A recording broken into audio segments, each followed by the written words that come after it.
यहाँ आपकी आंखें किसी लड़की को नहीं देख रही, यहाँ आपकी आंखें उलमाए कराम की जमात को देख रही। आंखों का नूर बढ़ रहा है, आंखों की रोशनाई बढ़ रही है। यहाँ आप किसी गोंडों के साथ नहीं बैठे।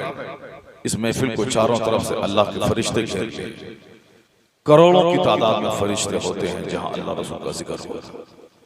तो आज आप फरिश्तों के साथ बैठे, नूरी मखलूक के साथ, चिल्लाओ मत, नूरी मखलूक के साथ बैठे।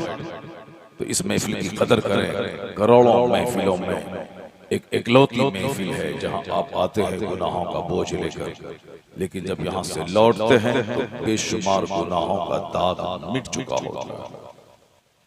यहाँ सुभान अल्लाह अल्हम्दुलिल्लाह की सदा ज़बान से निकलनी चाहिए। गीबत नहीं, चुगलखोरी नहीं, फहश बात नहीं, बस खामोश रह के अल्लाह की तस्बीह पढ़ते हुए जिक्र रसूल, जिक्र हुसैन, जिक्र खुदा, जिक्र सालिहीन को सुनना। और ऐसा नहीं कि कोई कहानी सुनने के बाद इंटरटेनमेंट मजा मिल जाए, नहीं, बात सारी अपनी जिंदगी में उतारने के लिए सुनना। इस कहानी के पेट से मुझको नसीहत क्या मिलती है।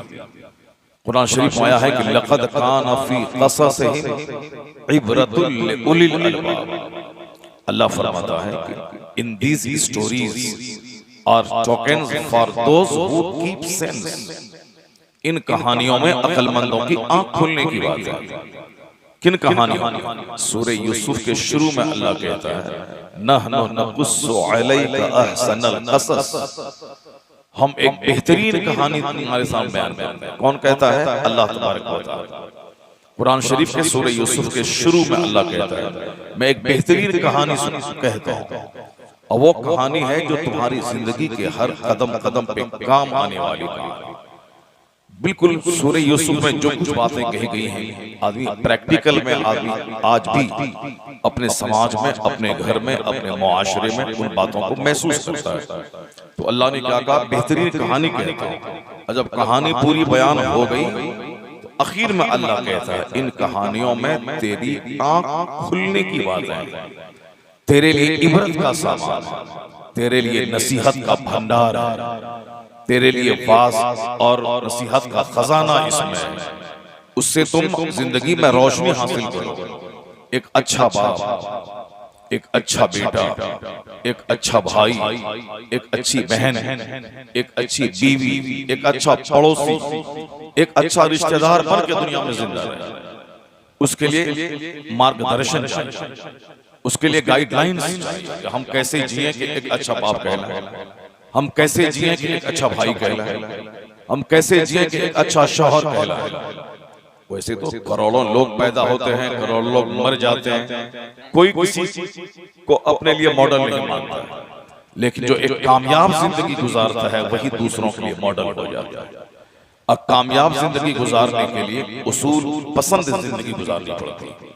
इस उसूल से हट के नहीं लिया, इसी ज़ाविया और इसी दायरे में जिंदगी गुजारी जो उसके लिए। अब एक उसूल पसंद जिंदगी गुजारने के लिए मुसीबतों का सामना करना पड़ता है, नफ्स की मुखालफत करनी पड़ती है, गलत बातों के खिलाफ उसे कभी कभी गुस्से में आना पड़ता है, और कभी अपने गुस्से को पी करके दूसरों के पांव के नीचे दिल बिछाना पड़ता है। एक अच्छी जिंदगी गुजारने के लिए इस दुनिया में बहुत कुछ सहना पड़ता है, वरना लोग कुत्ते की तरह मरते हैं सड़कों पे। जैसे कुत्ता मरता है सड़क पे बेसहारा, कोई पुरसाने हाल नहीं होता। आप क्या कहते हैं कि जाओ तुम कुत्ते की मौत मरेगा? क्या मतलब? कुत्ते की मौत मरने का मतलब ये हुआ जैसे आप सड़क पे गाड़ी लेके जा रहे हैं, कुत्ता आया, टकरा गया, मर गया, अब उसकी लाश वहीं सड़क पे सड़ गई, न कोई रोने वाला है, न कोई उसकी लाश को दफन करने वाला है। इसलिए लोग कहते हैं कि तुम कुत्ते की मौत मरेगा। जिनका कोई अपना मकसद ना हो, जिसका अपनी जिंदगी की कोई गर्ज ना हो, हम क्यों पैदा हुए हैं, क्यों हम वो जिंदा रह रहे हैं, वो कुत्ते की मौत मरता है। कोई उसकी जिंदगी पे आंसू बहाने वाला नहीं होता। यहाँ तक कि जब आदमी बूढ़ा हो जाता है तो उसके बच्चे समझते हैं कि जल्दी से मरेंगे, जगह खाली करें, पाखाना पेशाब करके मेरे घर को महका रहे। जिस बेटे के लिए आप सारी जिंदगी भीख मांगते रहे, अजमेर शरीफ में 50 बार जाके बेटे की भीख मांगा, वो बेटा 80 साल की उम्र को जब आप पहुंचते हैं वो आपकी मौत का इंतजार करता है। जब वो आपको तकलीफ में देखता है, जब घर में पेशाब पखाना होता है और उस स्टेज पे जब बंदा पहुंचता है जिसके लिए आपने जिंदगी की भीख मांगी थी, वो आपके लिए मौत की भीख मांगता है। रिश्तेदार को खबर मिलती है कि फला साहब अब तक जिंदा है, यानी अब तक वो मरा नहीं, मेरे मरने का इंतजार करते हैं। जो बीवी रोजाना पेशाब पखाना साफ करती है, बज़ाहिर तो बोलती है कि मैं खिदमत करती हूँ, कुछ भी रहे जिंदा रहे ताकि मैं देखती रहूं, अंदर से उसका दिल भी कहता है कि इस कष्ट में ये बुढ़ा मुब्तला है, ये मर जाए ताकि उनके हक में भी बेहतर है और घर वालों के हक में बेहतर है। यानी हम एक वक्त पे इस कदर बेवजन हो जाते हैं कि कोई इज्जत हमारी दुनिया में नहीं रहती।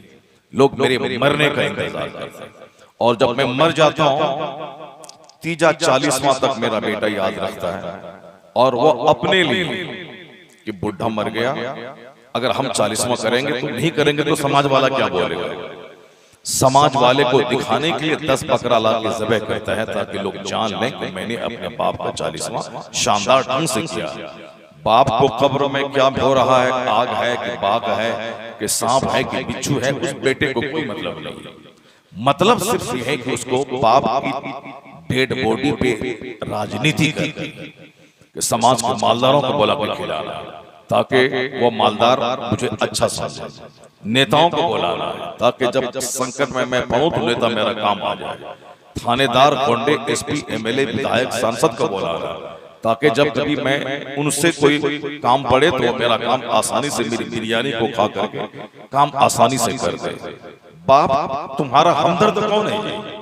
जिस बेटे के लिए तुमने नमाज छोड़ी, जिस बेटे के लिए तुमने 1 करोड़ बार झूठ बोला, जिस बेटे के लिए हज फर्ज हुआ था 25 साल पहले, तुमने 25 साल तक हज नहीं किया कि बेटा पढ़ के डॉक्टर बन जाए, इंजीनियर बन जाए तब हज करूंगा, बेटी की शादी हो जाए तब हज करूंगा। जिस पर हज फर्ज हो जाए, जितनी ताखीर करेगा गुनाह कबीरा उसके नाम अमाल में लिखा जाएगा।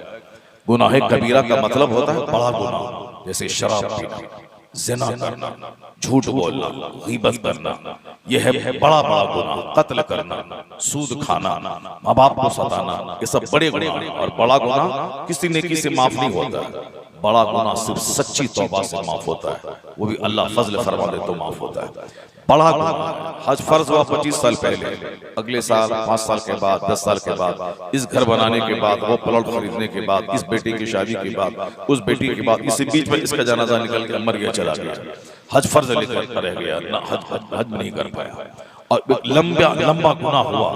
तो जिस बच्चे के लिए तुमने इतना गुनाह किया, वो बच्चा 40वां के बाद भूल जाता है कि मेरा बाप कोई था। जिस बच्चे के लिए मैंने नमाज छोड़ी, एक वक्त की नमाज छोड़ना हराम और गुनाह कबीरा, एक वक्त की नमाज छोड़ना, जैसे 5 वक्त की नमाज है, जवान होने के बाद फर्ज है, लड़का हो या लड़की 15 साल में जवान माना जाता है शरीयत की ज़बान में, और 10 साल के बाद जिस दिन नाइट फॉल लड़के को हुआ जवान, जिस दिन लड़की को महाना खून आया जवान। अगर 15 साल तक में न महाना खून नहीं आए, एहतलाम न हो, मगर वो जवान 15 साल के बाद नमाज फर्ज हो जाती है। एक वक्त की नमाज छोड़ना हराम और गुनाह कबीरा, जैसे शराब पीना हराम, ज़िना करना हराम, उसी तरह नमाज छोड़ना हराम। और क़यामत के दिन सबसे पहला सवाल नमाज का होगा। हुजूर ने कहा, जिस हुजूर ने कहा कि अल्लाह एक है, जिस हुजूर ने कहा क़यामत है, जिस हुजूर ने कहा कि कुरान अल्लाह की किताब है, उसी हुजूर सल्लल्लाहु अलैहि वसल्लम ने कहा कि इन्ना अव्वल मा युहासबु बिहिल अब्द यौमल क़यामति सलाह, क़यामत के दिन सबसे पहला सवाल नमाज का होगा। फ़इन सलहत फ़क़द अफ़लहा व अंजा, अगर नमाज के बारे में जवाब देने में कामयाब हो गया तो वो कामयाब और बामुराद हो गया। व इन फसदत, अगर नहीं जवाब दे पाया, फ़क़द ख़ाबा व ख़सरा, वह हिलाक और तबाह व बर्बाद हो गया। मुहर्रम का खिचड़ा बाद में, 12वीं का जुलूस बाद में, 11वीं का खिचड़ा बाद में, गरीब नवाज के मज़ार पे हाजिरी, वो सब बाद में। सबसे पहला सवाल होगा तुमने नमाज पढ़ी या नहीं पढ़ी, और नमाज छोड़ना गुनाह कबीरा। 12वीं का जुलूस सारी जिंदगी कोई नहीं निकाले, उतना बड़ा गुनाह नहीं। मुहर्रम शरीफ में कोई फातिहा नहीं दिलाया, बहुत बड़ा कोई गुनाह ही नहीं। वो एक मोहब्बत की बात है, नफल बात है, अच्छा काम, फर्ज वाजिब नहीं। कोई सारी जिंदगी इमाम हुसैन की फातिहा नहीं दिलाए, गौसे पाक का खिचड़ा नहीं दिलाए, 12वीं का जुलूस नहीं निकाले, हराम भी नहीं है, गुनाह भी नहीं है, कुछ नहीं। सवाब मिलेगा करने के बाद, मगर अगर नहीं करेगा तो गुनाह नहीं। जैसे तहज्जुद की नमाज पढ़ना बहुत बड़ी नेकी है, बहुत बड़ा सवाब, लेकिन कोई नहीं पढ़ेगा तो कोई गुनाह नहीं। इशराक की नमाज, जो फजर की नमाज पढ़ने के बाद मस्जिद में बैठा रहे, सूरज निकलने के 20 मिनट के बाद 2 रकात नमाज पढ़ के निकले, उससे एक हज, एक उम्रा का अजर मिलता है। जरा बोलो ना तुम भी सुभान अल्लाह। बात समझ में मेरी आ रही कि नहीं आ रही? अभी 2 घंटे की तकरीर सुनिए, आधा घंटा मुझको अपने मन से बोलने दीजिए तमहीदी तौर पर, फिर उसके बाद 1 घंटा 1.5 घंटा मैं आपको मैदान करबला की सैर कराऊंगा कि करबला के पेट से मुझे मेरे लिए क्या नसीहत की खुराक मिल रही है। इमाम हुसैन ने 55 साल की जिंदगी कैसे गुजारी है, और जिंदगी का जो आखिरी दिन था वो क्या पैगाम दे के दुनिया से गया है। ये ऐसा है, वो कहानी किस्सा हम नहीं बोलेंगे, और हमारे आला हजरत ने नहीं मखसूम बताया है कि तुम कहानी हाय सोहरा, हाय सकीना, हाय ज़ैनब खुद रो, दूसरों को रुलाओ, ये आला हजरत ने मना किया है। रोने की कहानी नहीं है करबला की कहानी, करबला की कहानी है नाज करने की कहानी है, ताकि सारी दुनिया को मैं बता दूं मुसीबतों के हुजूम में उसूल पसंद कैसा होता है, जालिमों के नरगे में ईमान कैसे बचाया जाता है, अपना सारा कुंबा लूटा के अपना जमीन और अपना हाथ कैसे बचाया जाता है। किसी को सीखना हो तो वो मेरे बहादुर इमाम हुसैन की जिंदगी से सीखिए। तो हुसैन आजम की कहानी बहादुर, शुजाअत और बहादुरी की कहानी, हुसैन आजम की कहानी वो हक परस्त के लिए एक मॉडल है। इमाम हुसैन की कहानी शुजाअत की कहानी, शहीद आजम शहादत उज़्मा की कहानी, मुसीबतों में सब्र का दामन न छूटे उस बड़े आइडियल की कहानी, इस्लाम को सब कुछ लुटा के कैसे बचाया जाता है उस बहुत बड़े दाई, बहुत बड़े मुस्लिह और बहुत बड़े इस्लाम के खादिम की कहानी। हुजूर ने कहा कि मेरा ये बेटा जन्नती नौजवान का सरदार है। अगर हुजूर इतना कहा, हम लोगों ने मान लिया इमाम हुसैन जन्नती नौजवान के सरदार है। हुजूर ने कहा, हमने मान लिया जन्नती नौजवान के सरदार। मेरे बारे में अगर मेरा बाप कह दे कि मेरा बेटा अखाड़े का पहलवान है, जो अगर मेरा बाप पीर है या बड़ा खतीब है तो लोग कहते हैं हाँ ठीक है, जब बाप बोला है तो ठीक है, लेकिन दिल में एक खटक सी रहती है। पहलवान तो वही होता है जो दूसरे पहलवानों को पछाड़ दे, पहलवान तो वही होता है जो सारे पहलवानों से ज्यादा ताकत रखता हो। कमांडर इन चीफ तो वह होता है जो सारी फौज से ज्यादा बलवान हो, यानी जो फौज का कमांडर होता है वो कमांडर सबसे ज्यादा हिम्मत वाला, सबसे ज्यादा ताकत वाला, सबसे ज्यादा मुसीबतों की आंखों में आंखें डाल के उस कष्ट को झेलने वाला, सबसे ज्यादा बहादुर और हिकमत और तदबीर वाला होता है, सबसे ज्यादा मुसीबतें उठाने वाला होता है, वो कमांडर इन चीफ होता है। तो हुजूर ने हुसैन के बारे में कहा कि हसन और हुसैन जन्नती नौजवान के सरदार है। तो हम लोगों ने मान लिया कि जन्नती नौजवान के सरदार, लेकिन दिमाग में तो एक बात आएगी, नाना की जन्नत है और नाना ने अपने बेटे को जन्नती नौजवान का सरदार बना दिया, मगर सरदारी की कोई बात तो नहीं। जैसे अगर कहते हैं कि साहब ये मेरा बेटा मुफ्ती आज़म हिंद है, तो आप लोग मान लें कि मुफ्ती बाप बोला है, ठीक है, बाप का अदब करते हुए हम बोलते हैं कि मुफ्ती है, लेकिन मुफ्ती पता कब चलेगा कि मुफ्ती है? जब ये दरसगाह में पढ़ाए, जब ये सारे आलिमों से ज्यादा इल्म रखे, तब ना दिल इत्मीनान हुआ कि हाँ साहब ये सारे आलिमों का सरदार है। यहाँ तो फारसी की पहली भी नहीं पढ़ाना जानता है और सरदार बाप ने बना दिया है, तो लोग क्या कहेंगे, चलो बड़ा बाप का बड़ा बेटा है सरदार बन गया। हुजूर जन्नत के मालिक हैं, हुजूर ने कह दिया कि हुसैन जन्नत नौजवानों के सरदार हैं, हम लोग मुस्तफा के गुलाम हैं। हुजूर ने कहा सरदार हैं, हमने मान लिया, लेकिन एक बात तो दुनिया के दिमाग में आएगी, सरदारी का कोई कमाल तो देखा नहीं, बस हुजूर ने कहा है मान लिया। सरदार का कमाल तो देखा नहीं कि सरदार सबसे ज्यादा बलवान हो, सरदार सबसे ज्यादा ताकतवर हो, सरदार जो करोड़ों आदमी जो काम ना कर सके वो काम वो करे तो वो सरदार कहलाता है। सरदार ऐसे नहीं कहलाता है कि वो बैठा रहता है, सरदार वो होता है जो तमाम फौज से ज्यादा ताकतवर होता है। जहां सबकी ताकत जवाब दे जाए वहां सरदार की ताकत सबों को अपनी तरफ खींच के फतह के करीब पहुंचा देती है। ग़ज़वा हुनैन में आक़ाए दो जहां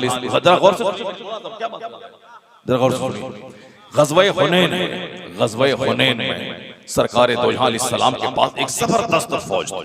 मैदान बद्र में 313 सरकार के गुलाम, 1000 से ज्यादा काफिरों की तादाद, और वो सब के सब बड़े बड़े सरगना हैं, चौधरी, बड़े मशाक, तीर अंदाज, तलवार खूब झूम के बरसाने वाला, यानी बहुत कलाकार लोग मौजूद थे। और इधर कौन लोग थे? मक्के के मुहाजिर, ये लोग तो थे मशाक तलवार चलाने वाले, लेकिन मदीने के अंसार खेती बाड़ी करने वाला, वो क्या जाने कि तीर कैसे चलाया जाता है, कैसे दुश्मनों पे हाथ लगा के हमला किया जाता है, कैसे दुश्मनों का वार बचा के उस पर अटैक किया जाता है। ये तो जंगी तजर्बा नहीं था, ऐसे लोग थे वहां मैदान बद्र में जमा थे। मुहाजिरीन तो थे मशाक, लेकिन ये अंसार जो थे उनको मक्का के लोग समझते थे खेती बाड़ी करने वाला क्या जंग कर पाएगा। 313 थे, वो 1000 से ज्यादा थे, लेकिन मालूम है मैदान बद्र में कम तादाद में रहने के बावजूद हुजूर की निगरानी में जो जंग लड़ी गई, ऐसी लड़ी गई कि काफिरों के 70 सरदार मारे गए। जो सरदार मक्का का बोलता था कि ये 313 को तो चुटकी में उड़ा देंगे, इसकी हैसियत क्या है, 313 को चुटकी में उड़ा देंगे, ये भूखा है, प्यासा है, मदीना से चल के बद्र आया है, 150-200 किलोमीटर दूर चल के आया है, पैदल आया है, 313 है, सिर्फ 10-20 घोड़े हैं, 60-70 ऊंट हैं, एक ऊंट पर 3-3 लोग सवार होके आया है, पैदल चल के आया है, थके मांदे निहत्थे, इनको तो 1 मिनट में जंग शुरू हो के खत्म कर देंगे। वो सरदार शराब पी करके, तलवार भांग के, तीर कमान पे सीधा करके, यानी वो सब ट्रेन था और सबके पास मजबूत राशन है, खाना पीना शराब सब कुछ है। इन 313 को निहत्थों को तो चुटकी में उड़ा देंगे, वो लोग समझता था, लेकिन हिम्मत के सामने सब कुछ देर हो जाती है। हुजूर की तरबियत और शहादत का जज्बा, मक्का के काफिर वो सोचते थे कि मैदान जीत भी जाएं और जान बचा के चले भी जाएं, लेकिन ये 313 जान बचाने नहीं, जान देने आए, शहादत पाने आए। इसलिए कयामत तक कहीं भी जंग हो, इस बात को हमेशा याद रखना, जो जान देने जाता है मुझको शहादत पाके जन्नत जाना है, और जो जान बचाने जाता है, जान बचाने वाला 1 करोड़ क्यों ना हो और जान देने वाला 100 की तादाद में क्यों ना हो, जो जान देने जाता है ये हमेशा गालिब रहता है। क्योंकि जिसको जान ही देना है तो वो क्या बुज़दिली दिखलाएगा, उसको तो आखिरी हद तक बहादुरी दिखला के जीत हासिल करनी है। और जो जान बचाना चाहता है वो सोचता है कि हम मार भी दें और हमको जख्म भी ना हो और हम अब जान बचा के घर भाग भी जाएं, वो नहीं लड़ पाएगा। इसलिए कभी भी क़यामत तक मुस्तफा के गुलाम से कोई भी जीत हासिल नहीं कर पाएगा, क्योंकि मुस्तफा का गुलाम जीतने नहीं जाता है, मुस्तफा का गुलाम शहादत पाके जन्नत जाना चाहता है। आज भी क़यामत तक यही रंग रहेगा हमारा। वो हर करोड़ की तादाद में क्यों ना हो, जो जान बचाने जाता है उनका दिल छोटा होता है, वह बुज़दिल होता है, और जो जान देने जाता है उसके हाथ का डंडा तलवार से ज्यादा गारी काम करता है। तो जान देने का जज्बा रखे आदमी, शहादत पाने का, तो कभी भी उसका चेहरा मैला नहीं होगा, कभी भी जंग से शिकस्त खुर्दा नहीं लौटेगा। मैदान बद्र में 313 वो रंग दिखलाया कि जो बोला था कि चुटकी में 313 को उड़ा देंगे, तो 3 घंटे के अंदर 1000 से ज्यादा लोग थे, वो उनके 70 सरदार मारे गए और उतने ही कत्ल किए गए, गिरफ्तार किए गए, और जो बचे सब उल्टे पांव मक्का की तरफ सारा सामान छोड़ के भाग गए। यानी जो बोला था कि चुटकी में मार देंगे, चुटकी में वो सब मारे गए, और फतह मुबीन ऐसी दर्ज हुई कि 5000 फरिश्तों की तादाद उन निहत्थे मुसलमानों की मदद के लिए वो तादाद आ गई। तो जब हिम्मत पाकीज़ा हो, शहादत का जज्बा हो, और क़यादत मुस्तफा की हो, और उनके गुलामों की फरमाबरदारी हो, तो फिर मदद आसमान से नाजिल होती है, या 313 रहे 5000 फरिश्ते आके उनकी तरफ से लड़ा जाते हैं।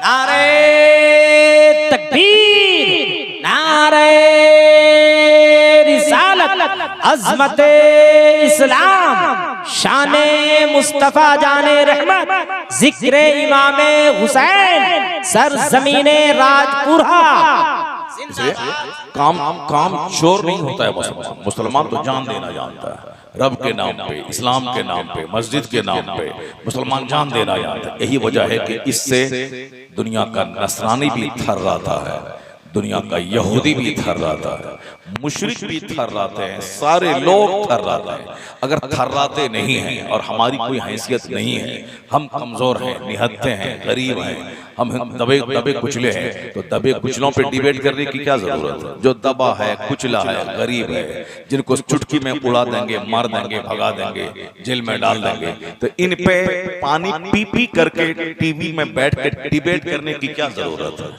जो दबा है, कुचला है, मार बेसहारा है, जो जाहिल है, जो बेचारा गरीब है, जो खस्ताहाल है, जो दिल्ली पंजाब में नौकरी करने जाता है, जो ट्रेन पर बैठ करके पंजाब नौकरी करने जाता है, जिसके पास ना इल्म है ना अक्ल है, वो बोलता है ना, बोलो कि इनके पास ना इल्म है ना अक्ल है ना शऊर है, ये अनाड़ी है, गंवार है, जाहिल है, सिर्फ बच्चा पैदा करना जानता है।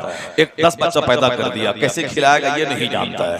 हमारे पास डॉक्टर है, हमारे पास इंजीनियर है, हमारे पास IAS ऑफिसर है, हमारे पास मिनिस्टर है, हमारे पास हुकूमत है, हमारे पास सल्तनत है, हमारे पास गवर्नमेंट है, मेरे पास आर्मी है, मेरे पास ED है, मेरे पास सुप्रीम कोर्ट है, मेरे पास जज है, मेरे पास सब कुछ है।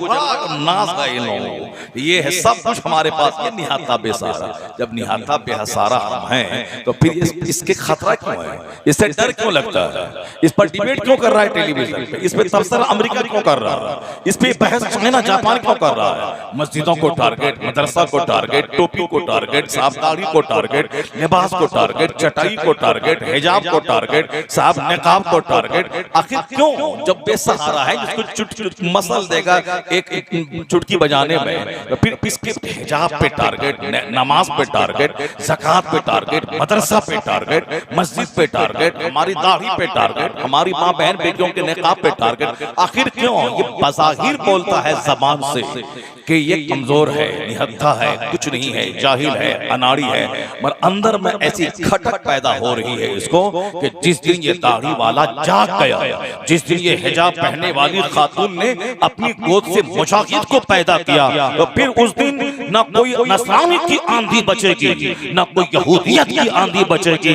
उस दिन दुनिया के हर घर में इस्लाम दाखिल हो जाएगा, हर दरख्त बोलेगा, हर जगहों पे इस्लाम का कलमा पढ़ा जाएगा। इसलिए एक दहशत है, एक वहशत है। इसीलिए नचा करके भी 24 घंटे, कभी पार्लियामेंट में, कभी असेंबली में, कभी मीटिंग में, कभी टीवी की डिबेट में 24 घंटे इस्लाम पे चर्चा, मुसलमानों के प्रॉब्लम्स पे चर्चा, 3 तलाक पे चर्चा, कभी साहब हिजाब पे चर्चा, कभी दाढ़ी पे चर्चा, कभी माइक के अजान पे चर्चा। ये चर्चा इसीलिए है, अंदर से उनका दिल इतना डर रहा है कि जिस दिन ये सोया हुआ शेर जगा, उस दिन हिंदुस्तान से लेकर अमेरिका तक सिर्फ एक ही कलमा होगा, ला इलाहा इल्लल्लाह।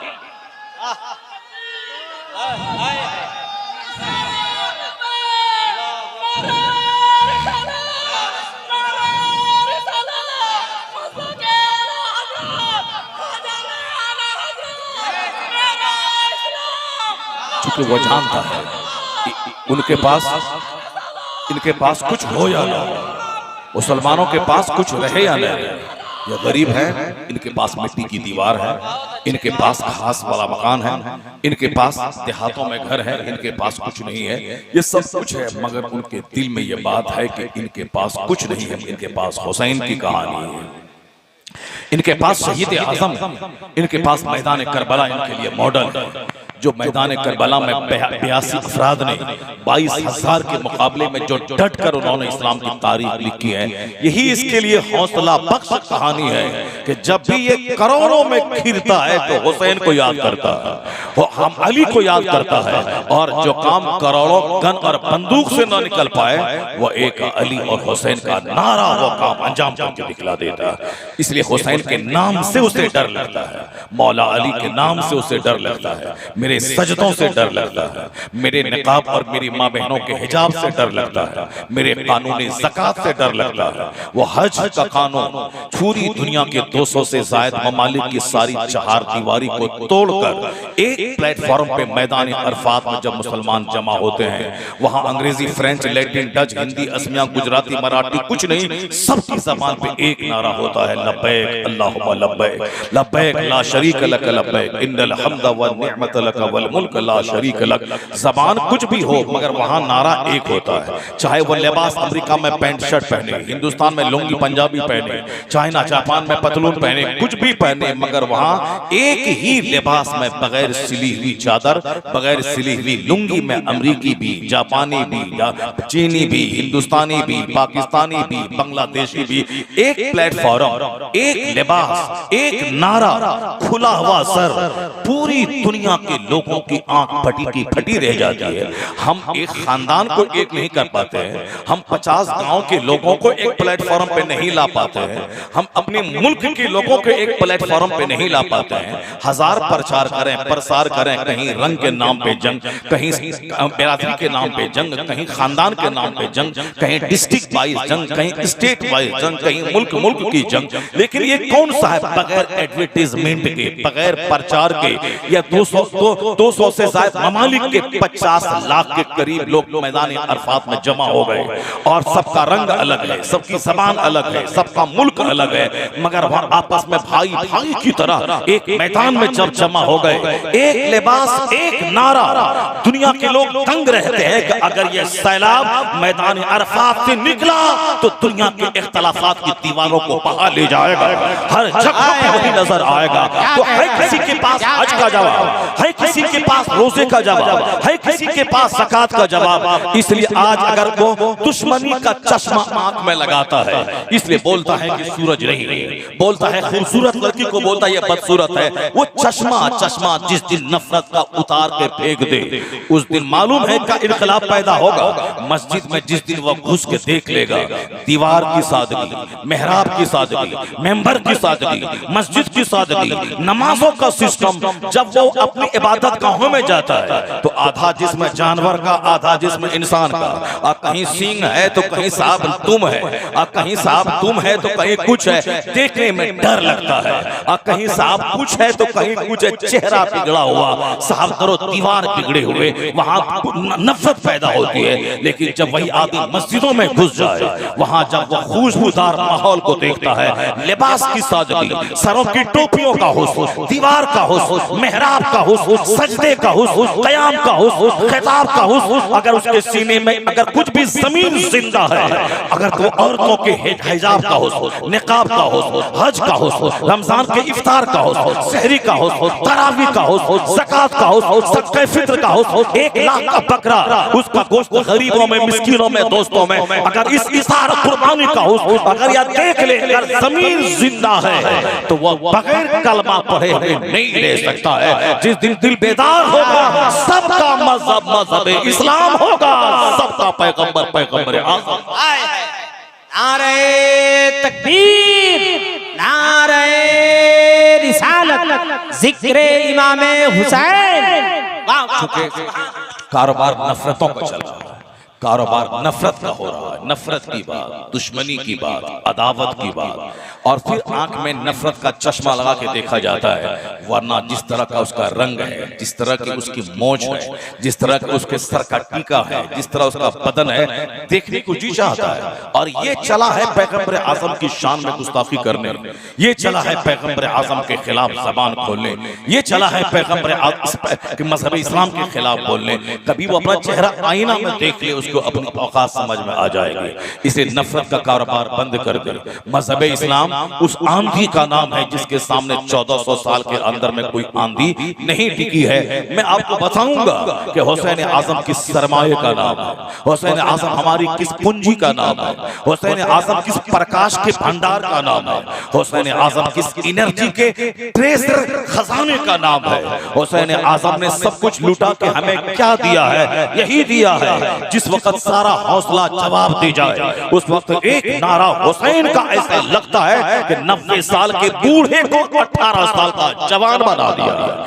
इसलिए हम हुसैन आजम का नारा, हुसैन आजम को भूल नहीं पाए, हुसैन आजम को क़यामत तक नहीं भूल पाएंगे। उसका नारा सब हर ज़बान पे हुसैन का नारा, मस्जिदों के मेंबर पे है हुसैन, जुमा के खुतबे में है हुसैन, ईदैन के किताब में है हुसैन, दरसगाहों के सलाम में है हुसैन, नमाज़े पंजगाना में अत्तहियात के बाद दुरूद में है हुसैन, दरसगाहों में है हुसैन, सीरत के जलसों में है हुसैन, हमारे घर की बैठक में है हुसैन, यहाँ तक कि अमेरिका के व्हाइट हाउस में है हुसैन। इस बार वहाँ के व्हाइट हाउस के जो बाइडन ने हुसैन की शान में जो खिरात पेश किया पढ़ने के काबिल है। हिंदुस्तान के मोदी जी ने पार्लियामेंट से जो कुछ कहा कि हुसैन की लड़ाई जुल्म के खिलाफ इंसाफ की जंग थी, वो इंसाफ के अलमबरदार थे, उन्होंने जुल्म के खिलाफ वो टकरा गए, जुल्म के खिलाफ टकरा गए। आज हुसैन हमारे लिए एक प्रतीक का नाम है। बिहार के मुख्यमंत्री जी ने क्या कहा, हुसैन आजम हमारे लिए मॉडल और प्रतीक का नाम है।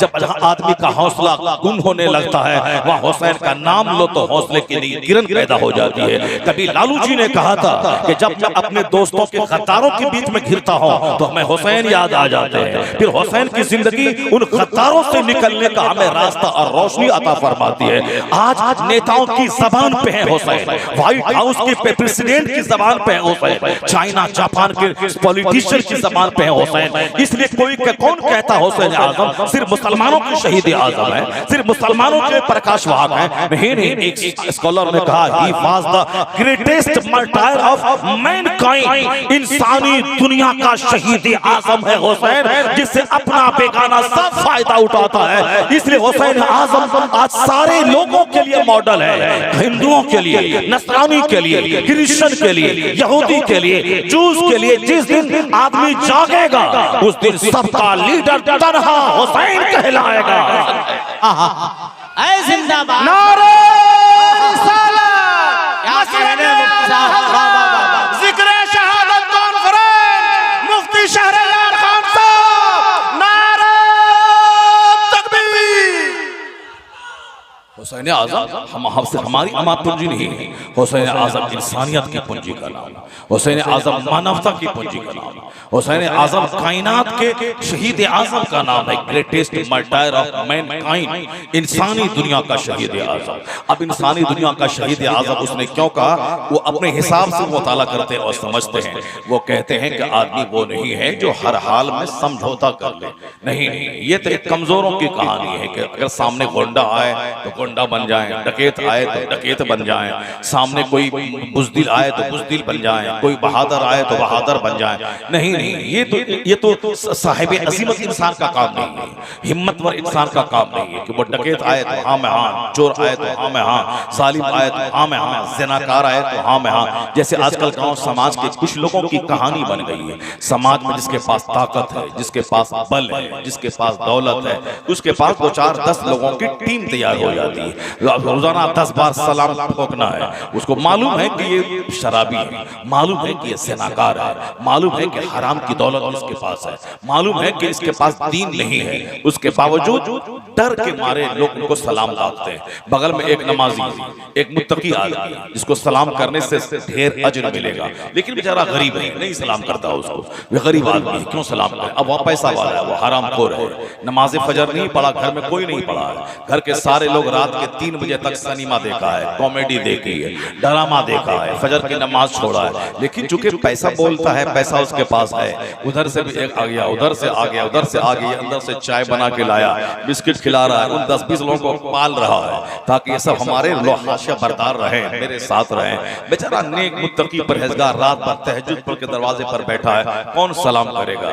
यह है गिरे हुए इंसानों की कहानी कि आदमी पैसे वालों का साथ देता है, जालिमों का साथ देता है, और जहां उसकी शाख घटी वो जालिम डकैत जहां गरीब हुआ, जो पैसा वाला हरामखोर जहां गरीब हुआ, तो फिर उनके सारे दोस्त छट जाते हैं, वो तन्हा रह जाता है, कोई उसके पास नहीं रहता है, वो अकेला रह जाता है। चूंकि जितने भी मजनू थे वो सारे मजनू हलवा चाटने वाले मजनू थे, इसीलिए वो सब जमा हो गए। जब तक हलवा चाय बिस्किट है, ठीक है, मजनू है, और जहां वो सब खत्म हुआ, सब साइड लिया, तरह बढ़ जाता है। इसीलिए सबसे बड़ा बदनसीब जालिम होता है। क्यों?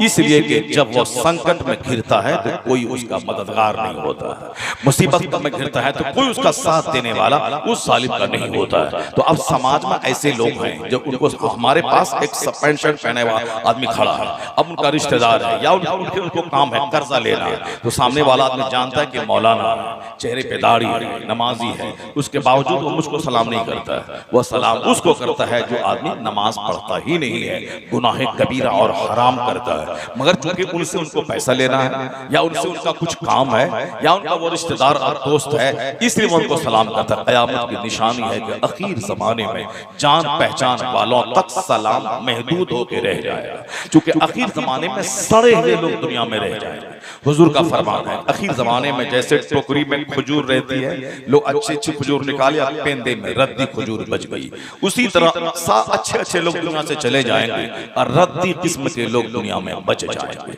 सड़े हुए लोग। आम का मौसम खत्म हुआ, औरतें सब आम लाती हैं बाग से, थोक मार्केट से और बेचती हैं, तो लोग चुन चुन के लेते हैं आम, और उसका रद्दी किस्म का आम पेंदे में बच जाता है। तो दुनिया जब आखिर पीरियड में पहुंचेगी, जैसे अभी हम लोग आखिरी पीरियड में पहुंचे, अब क़यामत ही आएगी, बचपन जवानी बुढ़ापा, बुढ़ापे के बाद कोई स्टेज नहीं है, ये दुनिया का आखिरी स्टेज है, जिस आखिरी स्टेज में शराब आम हो जाएगी, जिस आखिरी स्टेज में ज़िनाकारी आम हो जाएगी, जो हुजूर ने फरमाया। आखिरी स्टेज में आलिम दुनिया से धीरे धीरे उठा लिए जाएंगे, कोई इल्म वाला नहीं बचेगा, सिर्फ इल्म की शक्ल रहेगी, यानी दाढ़ी टोपी पंजाबी जुब्बा, और जो अहले इल्म होंगे चले जाएंगे, उसकी जगह कोई दूसरा नहीं रहेगा। गौसे आजम की जगह कोई दूसरा गौसे आजम नहीं हुआ, आला हजरत की जगह कोई दूसरा आला हजरत नहीं हुआ, मुफ्ती आजम हिंद की जगह कोई दूसरा मुफ्ती आजम हिंद नहीं हुआ, ताजुल शरिया की जगह कोई दूसरा ताजुल शरिया नहीं हुआ, जो चले गए, अच्छा आलिम चले गए, अब उसकी जगह कोई दूसरा नहीं, बस खोखले किस्म के लोग रह जाएंगे। वो जिसकी ज़बान से फितना पैदा होगा, वो जिसकी वजह से मजहब इस्लाम के कानून जख्मी होंगे, जो अब फराइज व वाजिबात की शान अपने कैरेक्टर और किरदार से घटा देगा, यानी वो जाहिलों की तरफ बात करेगा, वो खुद नहीं जानेगा और आलिम बनना चाहेगा, खुद गलत फतवा बताएगा, गुमराह होगा, कौम गुमराह होगी। इस तरीके से दुनिया में हंगामा बपा हो जाएगा, शराब ज़िना कत्ल आम हो जाएगा, और धीरे धीरे उसकी तरफ दुनिया बढ़ती चली जाएगी, बेहयाई आम हो जाएगी आखिरी पीरियड में, यहाँ तक के इतनी बेहयाई होगी, पहले तो सर से दुपट्टा हटेगा, फिर चुस्त लिबास आएगा, जो पर्दे की चीज है, जो वो पर्दे की चीज आया हो जाएगी। उसके बाद क्या मर्द और औरत में जब हया खत्म हो जाएगा, तो रास्ता चलते चौक चौराहे पे ज़नाकारी होगी, हाथ पकड़ना, हाथ पे सर पे हाथ डाल के चलना, और फिर चुमा चाटी करना, फिर उसके बाद कुत्ता और कुतिया की तरह चौक पे, चौराहे पे, ट्रेन पे, प्लेन पे, कार पे ज़िना करना, कोई बोलने वाला नहीं रह जाएगा। जैसे आज चुस्त जीन्स और टी शर्ट पहन के जवान लड़कियां अपने सीने की साख्त को जाहिर करके चलती है, कोई बोलने वाला नहीं, चलो चलता है, फैशन है। हवाई जहाज पे जाके देखें, निगाहें झुक जाएंगी, यहाँ तक चड्डी पहन के औरतें सफर कर रही है, मर्द उसके बाजू में है, पैंट शर्ट जूता मौजा सॉक्स और शूज पहन के है मर्द, सॉक्स भी शूज भी, और फिर यहाँ तक बटन लगा के, सीने बटन लगा के, टाई लगा के, जो मर्द अगर सिर्फ लुंगी पहन के रहता, कोई भड़कने वाली चीज नहीं थी, क्योंकि मर्द के जिस्म में ऐसी कुछ नहीं है कि साहब उससे कुछ दूसरों को गलत मैसेज जाए, सिर्फ नाफ से लेकर घुटने तक वो लुंगी पहन के रखे और सिर पूरा बदन खुला रहे, कोई हरकत पैदा होने वाली नहीं है, मगर उसके बावजूद ये यहाँ बटन लगाया हुआ है, टाई पहने हुआ है, और यहाँ बटन लगाया हुआ है, अब वहां शूज और साथ, और जिनके बदन अंग अंग में अजनबी के लिए एक आजमाइश होती है, एक फितना होता है, जिससे समाज में आग लग सकती है,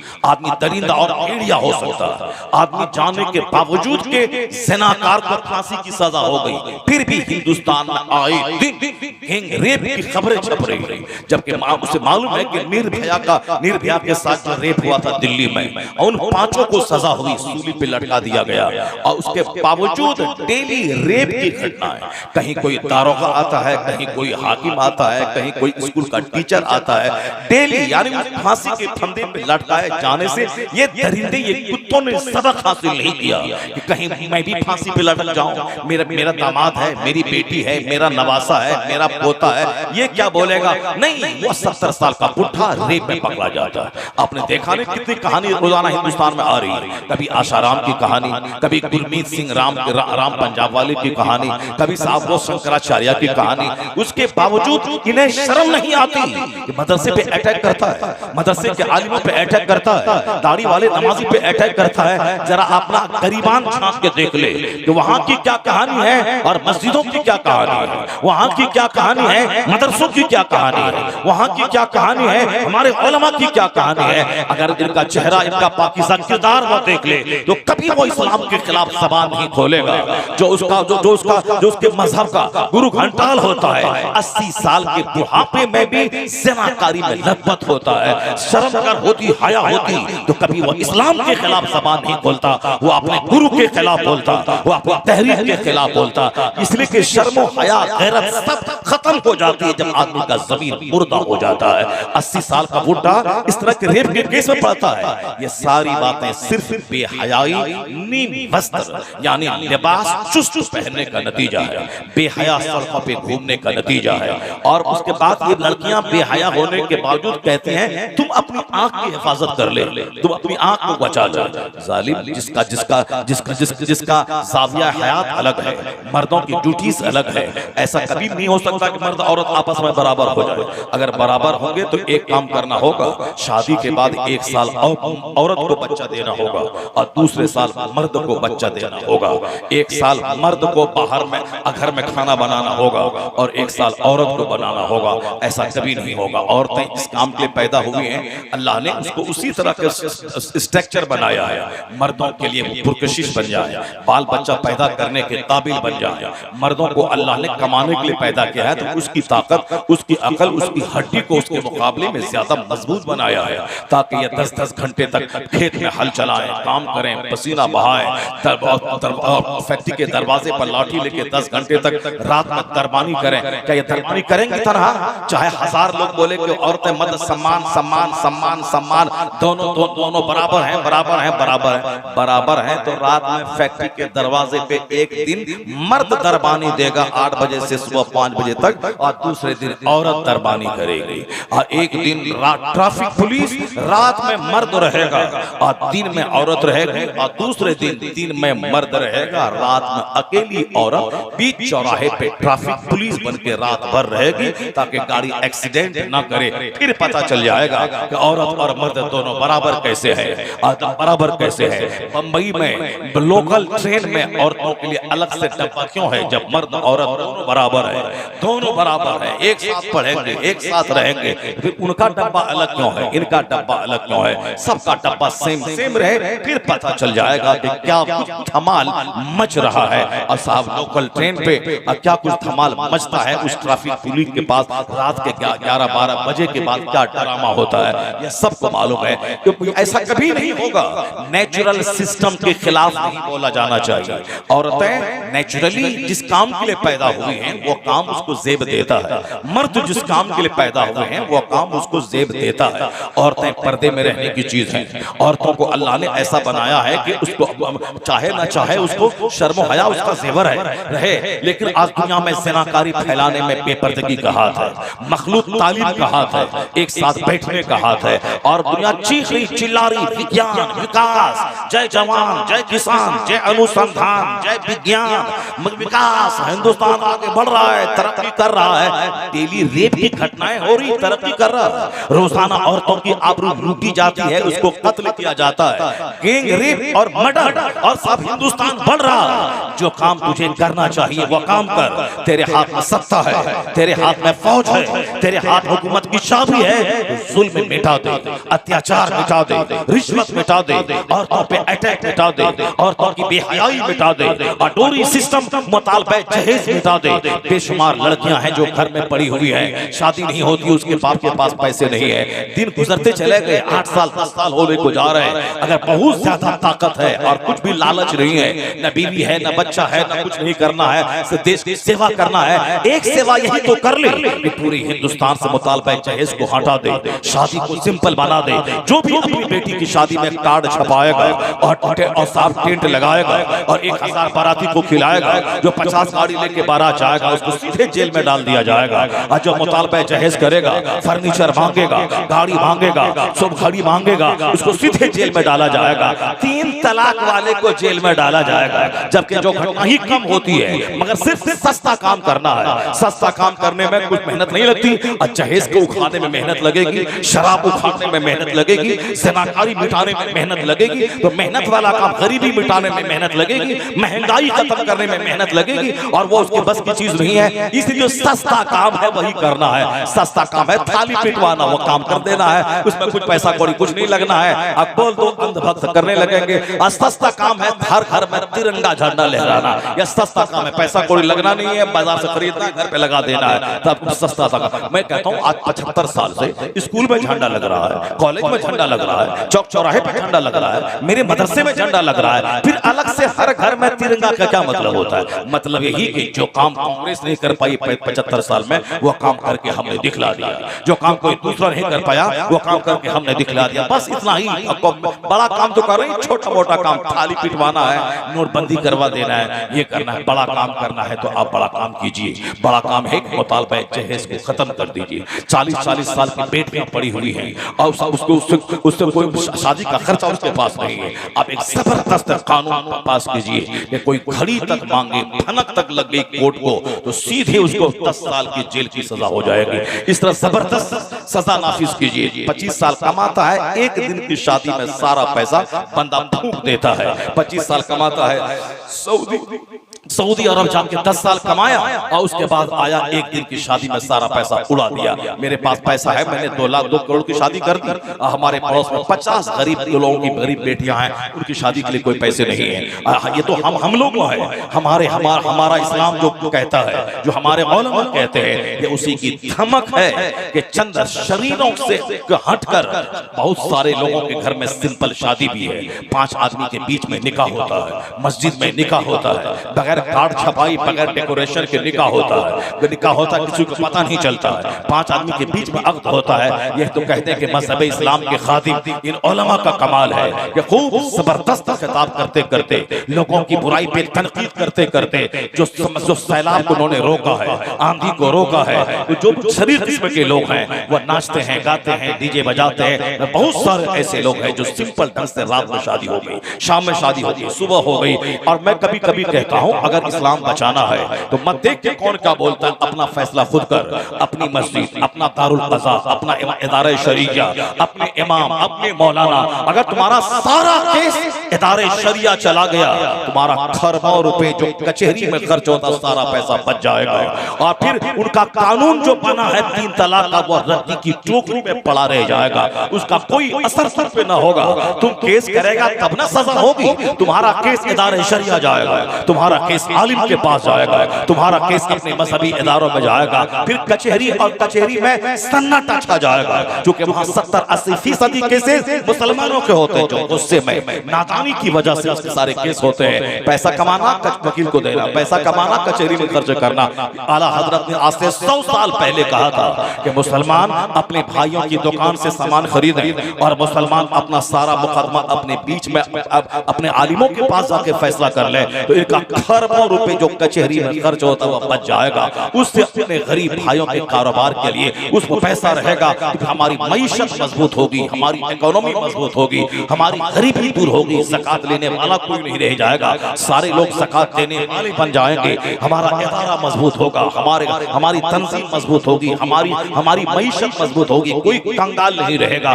तो आला हजरत ने 100 साल पहले कहा था शादी कम खर्च वाली होनी चाहिए, मगर नागौर वाले ने ध्यान दिया। अब वहां 5 आदमी के बीच में निकाह हो रहा है, 500 लोग भी आ जाए कोई मुतालबा नहीं, कोई शरबत पी के निकाह हो गया, खाने पीने का कोई डिमांड। अब पैसा बचता है, जलसा होता है, आलिम बुलाए जाते हैं, मस्जिद में एसी लगती है, मदरसों में एसी लग रही है, मेडिकल कॉलेज, ITI कॉलेज, साहब चार्टर्ड अकाउंट बनाने के लिए साहब ट्यूशन है, IAS ऑफिसर बनाने के लिए UPSC के लिए ट्रेनिंग के लिए ट्यूशन सेंटर है, औरतों के लिए अलग, मर्दों के लिए अलग। पैसे जब बचेंगे तो क्या होगा? फलाह हो बहबूद के डिपार्टमेंट काम होगा। अब और लाहौर जब बासनी में ऐसा हो सकता है, जब साहब नागौर में ऐसा हो सकता है, तो क्यों नहीं होगा? ये इन लोगों के बस की चीज नहीं है। कोई गृह मंत्री इसको रोक नहीं पाएगा, कोई प्रधानमंत्री इस मुतालबे जहज को रोक नहीं पाएगा। जिस दिन उलमा रंग में आ जाए, मस्जिदों में खिताब, जलसे में खिताब, हमेशा खिताब हो, तो जाहिर सी बात है दिल ही तो है। जब बार बार मजहब की बात सुनेगा तो पसीज जाएगा, नर्म हो जाएगा। इस ताल्लुक से मैं ये कहता हूँ, आप कहते मैं मर्द हूँ, मैं शौहर हूँ, मैं मैं हाकिम हूँ। कैसे तुम हाकिम हो? हाकिम तो वो होता है जो दूसरों की खिदमत करता है, हाकिम वो होता है जो दूसरों को सम्मान देता है। अगर आप शौहर नामदार हाकिम हैं तो कैसा हाकिम? हाथ में घड़ी आपकी बीवी के बाप ने दिया है, और साहब गिलास में पानी पीते वो गिलास बीवी लाई है बाप के यहाँ से, और साहब जो जूता पहने हैं वो जूता भी बीवी का बाप दिया है, और जिस अपाची पे चल रहे हैं वो आपको उस गरीब औरत बीवी का बाप दिया है, जमीन बेच के दिया है कि चंदा करके दिया है। तो अपाची लड़की की और आप बोलते मैं सरदार हूँ, घड़ी लड़की के बाप की आप बोलते हैं मैं सरदार हूँ, सोफा पे बैठे आप बोलते हैं मैं सरदार हूँ, और जिस पलंग पे बैठ के बीवी के साथ आप मस्ती करते हैं वो पलंग भी बेचारी गरीब औरत के बाप ने दिया है, और आप बोलते हैं मैं सरदार हूँ। और साहब गेट का पर्दा, table cloth, fridge, washing machine जिसमें कपड़ा धोया जाता है वो गरीब लड़की लाई, और आप बोलते हैं मैं सरदार हूँ। ये कौन सी सरदारी है? ये फ्रिज उसका, साहब एसी उसकी, कूलर उसका, फैन उसका, पापोश उसका, टेबल क्लॉथ उसका, फर्नीचर उसका, गिलास उसका, प्याली उसकी, प्लेट उसकी, ग्राइंडर उसकी, किचन का सारा सामान उसका। फिर तुम कौन सरदार है? तुम सरदार कहलाने के काबिल है नहीं है, तुम कंगाल कहलाने के काबिल है। तू औरतों का गुलाम है, तो सारा सामान औरत के बाप ने तुझको दिया है, तो सरदार के भी कहलाने के काबिल नहीं रहना। अब वो चाय बनवाएगी, चप्पल सीधी करवाएगी, सर पे बैठ के पेशाब करेगी, सारा नाश उठाना पड़ेगा क्योंकि सारा सामान उसी का दिया हुआ है। तेरे बाप ने पैदा किया, अपाची तुम्हारी बीवी के बाप ने दिया, तेरे बाप ने पढ़ाया, गाड़ी का 4 व्हीलर तुम्हारी बीवी के बाप ने दिया। फिर तेरा क्या है? कभी सरदार मत कहलाना कि मैं सरदार हूँ, मैं हाकिम हूँ, मैं शौहरे नामदार हूँ। शौहरे नामदार हाकिम वो होता है जो अपना घर बनाता है, अपनी गाड़ी खरीदता है, अपना पलंग खरीदता है, अपना सोफा खरीदता है, अपना फ्रिज खरीदता है, अपना ग्राइंडर खरीदता है। उसके बाद वो लड़के वाले से कहता है सिर्फ दुल्हन चाहिए, कुछ नहीं, दुल्हन। और तो वही सबसे बड़ा जहेज है, लड़की चाहिए और कुछ नहीं लेगा, ना बेडशीट लेगा, ना कोई पापोश लेगा, ना बेड, ना साहब फर्नीचर लेगा, ना साहब अटैची लेगा, कुछ नहीं, सिर्फ दुल्हन चाहिए। और लड़की को लेके आए और कहे ये पलंग मेरा है रानी बन के तुम रहो, या फ्रिज मेरा है रानी बन के तुम पानी पियो, या सोफा मेरा है रानी बन के तुम बैठो, या ग्राइंडर मेरा है रानी बन के मसाला तुम पीसो, ये सारा सामान मेरा है। मालूम है अगर ऐसा हुआ तो औरत तेरे पाँव के नीचे दिल बिछा देगी। तू सरदार है, तू शौहरे नामदार है, 80 साल का बुढ़ापा आएगा, न तलाक की नौबत आएगी, न तकरार की नौबत आएगी। जिंदाबाद। नारे तकबीर, नारे रिसालत, इस्लाहे मुआशरा, जिक्रे हुसैन कॉन्फ्रेंस, हजरत अल्लामा मुफ्ती शहरयार खान साहब क़िबला। क्या कहने मुफ्ती साहब? हुसैनी बनना होगा। हुसैन आजम, हुसैन आजम अजीमत वाले मॉडल का नाम है। जबरदस्त फैसला लेना होगा। ये सारी कमजोरी, माल की कमजोरी, दूसरों की गुलामी और सुन्नत रसूल के खिलाफ जिंदगी, इन सारी चीजों से बचना होगा, परहेज करना होगा, जबरदस्त फैसला लेना होगा। नहीं करना ऐसा, सुन्नत के खिलाफ नहीं चलना, शरीयत के खिलाफ नहीं चलना है, चाहे उसके लिए कुछ भी हो जाए, कितने दिन तक उसका सामान काम आएगा। लेकिन हमने अगर उसूल के साथ सिर्फ दुल्हन लाया और कुछ नहीं लाया, सारी जिंदगी मैं जब ससुराल जाऊंगा तो ससुराल के लोग बोलेंगे दामाद आया है, बाबू आया है, सरदार आया है, मेरी बेटी का शौहरे नामदार आया है। और अगर तुमने जमीन बेचवा के गाड़ी खरीद ली और उसी गाड़ी से ससुराल गया तो भले ही बोलेगा अस्सलाम वालेकुम, सैल्यूट करेगा और रसमलाई खिलाएगा, अंदर से बोलेगा भिखारी भिखमंगा, गाड़ी मेरी, कपड़ा मेरा, जूता मेरा, घड़ी मेरी, रुमाल मेरा, सारा सामान मेरा, बेटी मेरी, और ये भिखमंगा सिर्फ बाप पैदा किया है, अब बाकी सारा ऐश मेरे सामान से कर रहा है। इज्जत और खुददारी इसमें नहीं, खुददारी उसमें है कि अपनी गाड़ी, अपना जूता, अपना पैंट, अपना शर्ट, अपनी पंजाबी, अपना रुमाल, सब अपना मोबाइल, सबके साथ जाएं। बीवी को अपना कपड़ा दें, बीवी को मोबाइल दें साहब, और मल्टीमीडिया मोबाइल मत दें, सिर्फ कॉल जाए कॉल आए वही उसको मोबाइल दें, ताकि आपकी गैर मौजूदगी में वो सिनेमा नहीं देखे, गैर मौजूदगी में वो ज़िनाकारी का मंजर न देखे। वरना तू रहेगा बंबई में, यहाँ गैर गैर जनाकारी का मंजर देखेगी, उसके बदन में आग लगेगी, कोई नहीं रहेगा तो देवर के घर में घुस जाएगी, तुम्हारे चचेरे भाई के घर में घुस जाएगी, तुम्हारे दोस्त को फोन करके बुला लेगी, तो तू रहेगा पंजाब में, तेरी बीवी यहाँ हामला हो जाएगी, बच्चे हरामी पैदा होंगे। अगर तू चाहता है कि मेरा बच्चा हलाली हो, तू चाहता है कि मेरी बीवी के बदन को कोई दूसरा टच न करे, तो अपनी बीवी को गंदे मोबाइल से बाज रख, अपनी बीवी के हाथ में कुरान दे दे, बीवी के हाथ में तस्बीह दे दे, बीवी के हाथ में नमाज़े पंजगाना की पाबंदी दे दे, उसको नमाज से फुर्सत न मिले कि कोई गंदा मनाजिर देख सके, तिलावत से फुर्सत न मिले कि दोस्तों को बुला के घर में 1 घंटा बात कर सके, उसको जिक्र और दुरूद से फुर्सत न मिले कि बाजार घूमने के लिए जाए, इसलिए उसको इस कदर उसको दीनदारी दे दे, परहेजगारी दे दे कि ताकि तू 2 साल के बाद जब लौट के आएगा पंजाब और दिल्ली से, तो बीवी तेरी होगी, तेरा बच्चा तेरा होगा, तेरा घर तेरा रहेगा। तकबीर, नारे रिसालत, मसलके आला हजरत, उलमाए अहले सुन्नत, शायर इंटरनेशनल जनाब दिलबर शाही कलकत्वी, शायर इस्लाम तबारक अंजुम साहब क़िबला, हजरत मौलाना मुफ्ती शमसुद्दीन चतुर्वेदी। माशाअल्लाह पूरी टीम आ गई है। अब इसका मतलब है कि अब मुझको खत्म कर देनी है, क्योंकि दिलबर भाई आ गए, और दिलबर भाई की मौजूदगी में फिर क्या